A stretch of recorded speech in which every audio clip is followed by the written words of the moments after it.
So, mayang hapon guys, mo din ni atong model house is Nueva Vida 1 Prestige. So, as you can see diri sa gawas, maklaro mo ang view niya, perting gwapo ha. Ito na part, makita ni mo ang bukid. So, kanitanan mo ni ang ginatawag nato nga Block 1 sa Nueva Vida. So, karon musulod ta sa atong model house. So, kani guys, atong model house nato na siya garage.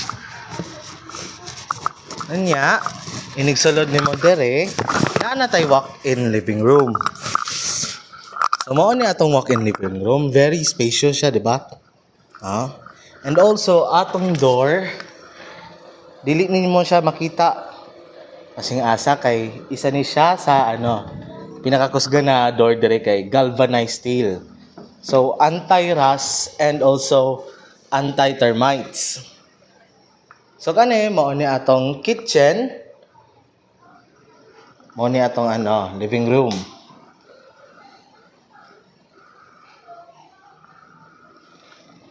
Mao ni atong indoor kitchen, guys. Okay.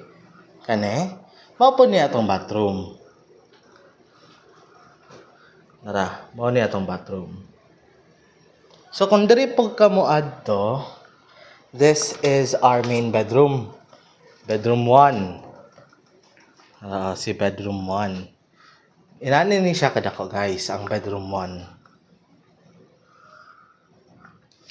Kay kaning kani atong prestige sa